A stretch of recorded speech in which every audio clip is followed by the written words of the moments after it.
You know, kids look at things completely different. He was more concerned about missing Christmas than he was of dying. You know, for us, it's completely ridiculous. Not for them, you know. They haven't fathomed yet what dying really is all about, you know.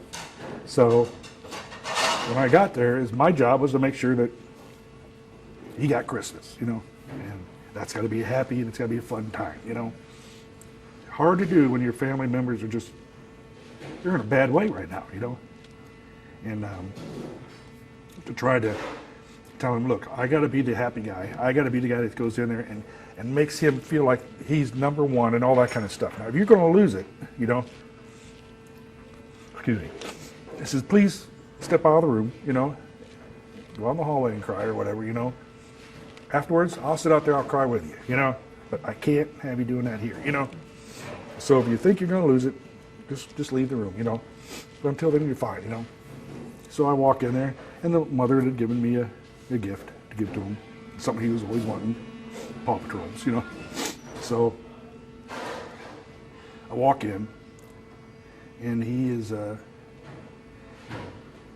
just kind of looking like he's about ready to fall asleep. He's just so tired and drained, you know. And I turned around and looked, and there was nobody else in the room with me. They all stayed in the hallway, you know. Now, and as you know, in ICUs, you don't have much doors. You don't have walls. You have glass. So everybody can see what's going on, you know.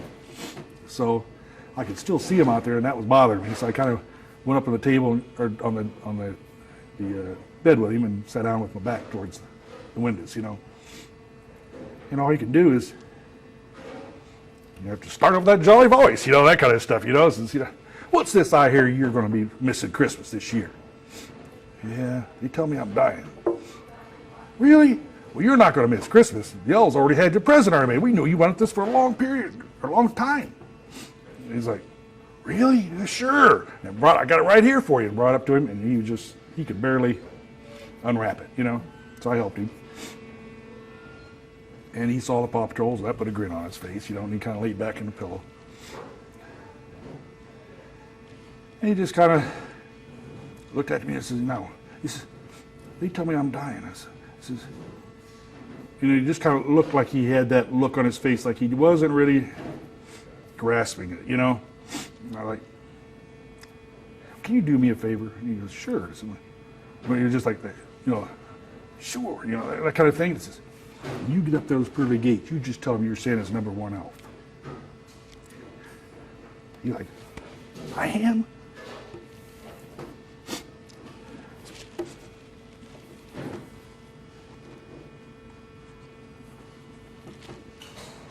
You sure are.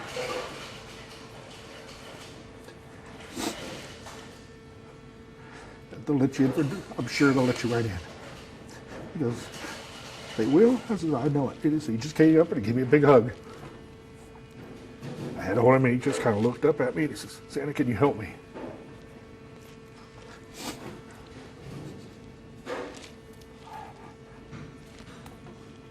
And that's when he passed.